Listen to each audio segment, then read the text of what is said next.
O'Hare International Airport was alive with motion. Rolling suitcases, hurried footsteps, flight announcements echoing through the wide halls. Yet amid all that movement, Ethan Cole sat perfectly still near Gate 47, feeling more lost than he ever had in his life. To the world, he was a powerful CEO of a multinational tech company, a man who controlled markets with a single decision. But inside, he felt empty. His phone buzzed with emails from executives and lawyers, reminders of board meetings, mergers, and a divorce settlement that had finalized just weeks ago. He didn't open any of them. Ethan stared at a paper cup of coffee growing cold in his hands. He had money, status, and influence, but none of it eased the quiet loneliness pressing on his chest. Airports used to excite him. They once meant progress and ambition. Now, they all felt the same, temporary places where no one truly belonged. As he sat there, lost in thought, a small shadow appeared in front of him.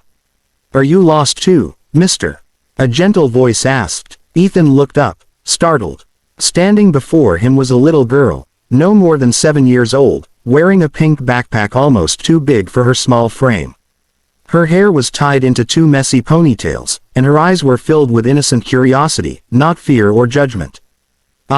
Lost," Ethan repeated, confused. He glanced around, half expecting to see a worried parent rushing over. "No, I'm just waiting for my flight," he replied carefully. The girl tilted her head. "That's what my mom says when she's sad," she answered, then smiled as if she had shared a secret. Without asking permission, she sat down in the empty seat beside him and began swinging her feet above the floor. Ethan didn't know why he didn't stop her. Maybe it was because no one had spoken to him without an agenda in years. "What's your name?" he asked. "Lily," she said proudly. "I'm waiting for my mom. She went to get coffee." Airports are confusing, don't you think? Ethan chuckled softly despite himself. "They can be." Lily looked at him closely, studying his face as if she could see straight through the expensive suit and tired eyes. "You look sad," she said simply. "My teacher says when people look out the window a lot, they're thinking about things they lost." Her words struck deeper than any boardroom criticism ever had. Ethan followed her gaze to the large glass windows overlooking the runways. He had lost more than he liked to admit: his marriage, old friendships, and the version of himself who once dreamed about more than profit. Before he could answer, Lily continued talking, filling the silence with stories about school, her favorite cartoon, and how her mom worked very hard. Ethan found himself listening, truly listening, for the first time in years. In that crowded airport, a conversation with a stranger was slowly breaking walls he didn't even realize he had built. Lily's feet kept swinging as she talked, her words light but meaningful in a way Ethan hadn't expected. She spoke about her school, how she loved drawing clouds because they're always traveling, and how her mom told her stories at night even when she was tired. Ethan nodded, occasionally smiling, surprised at how easily time was passing. The noise of the airport seemed to fade, replaced by the calm rhythm of her voice. "So where are you going, mister?" Lily asked. "New York," Ethan replied. "For work." Lily frowned slightly. "Is work fun?" Ethan paused. No one had asked him that in years. He thought about long meetings, constant pressure, and endless expectations. "It used to be," he said honestly. "Now it just keeps me busy." Lily considered this deeply. "My mom says being busy isn't the same as being happy." Ethan laughed softly, shaking his head. "Your mom sounds wise." "She is," Lily said proudly. Then she looked at him again, more seriously this time. "Are you alone?" "Yes," Ethan admitted. The word felt heavier than he expected. Lily reached into her backpack and pulled out a small crayon drawing. It showed 2 stick figures holding hands under a big sun. "I draw this when I feel lonely," she explained. "My dad gave me this idea before he went away." Ethan didn't ask where her father had gone. Some absences didn't need explaining. "It's beautiful," he said sincerely. Lily smiled. "You can have it if you want." Before Ethan could respond, a woman hurried toward them, relief washing over her face. "Lily, there you are," she said, then looked at Ethan with cautious gratitude. "Thank you for keeping her company." "It was my pleasure," Ethan replied. Lily jumped up and hugged her mom, then turned back to Ethan. "You don't look as lost anymore," she said with a grin. Ethan surprised himself by answering honestly. "I think you helped me find something."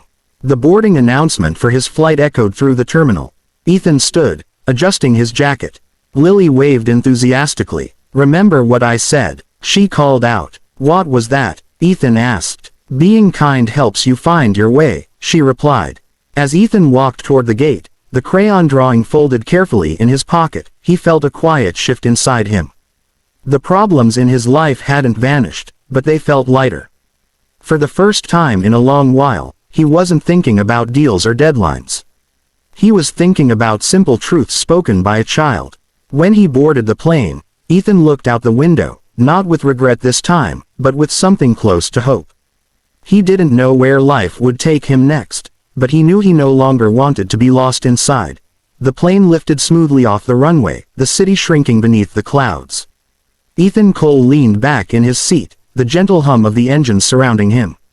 He closed his eyes, but instead of spreadsheets and contracts, Lily's voice echoed in his mind. "Being kind helps you find your way." Such a simple sentence, yet it felt heavier than any business strategy he had ever learned. He reached into his jacket pocket and unfolded the crayon drawing. The two stick figures under the bright sun made him smile. Years ago, Ethan had loved drawing too. Back then, success meant building something meaningful, not just profitable. Somewhere along the way, he had traded purpose for pressure. When the plane landed in New York, his assistant was waiting with a tight schedule and a list of urgent meetings. Ethan listened, nodded, and then did something unexpected. "Cancel the first meeting," he said calmly. His assistant stared at him in disbelief, but Ethan didn't explain. For the first time, he chose to breathe. Over the next few days, Ethan began to notice things he had long ignored. Exhausted employees afraid to speak, talented people buried under impossible deadlines, and a workplace driven more by fear than inspiration. Lily's innocent questions stayed with him. "Is work fun?" The answer didn't have to be no. At the board meeting, Ethan surprised everyone again. He spoke not about profits, but about people. He announced flexible hours, mental health support, and scholarships for employees' children. Some board members resisted, others questioned his logic, but Ethan stood firm. "A company that forgets humanity," he said, "is already lost." Weeks later, while walking through a quieter airport terminal, Ethan spotted a familiar pink backpack. Lily recognized him first. "Mister," she shouted, running toward him. Her mother smiled warmly. "Lily talks about you sometimes," she said. She said she met a man who looked sad but learned how to smile again. Ethan knelt down to Lily's level. "I still have your drawing," he told her. "Did it help?" she asked. "Yes," Ethan replied. "It helped me remember who I wanted to be." Lily grinned. "See, I told you kindness works." As they parted ways, Ethan realized something profound.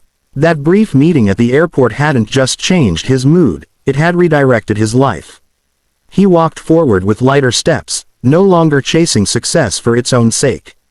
He wasn't lost anymore, and sometimes, all it took to find the right path was listening to a small voice in a very big world.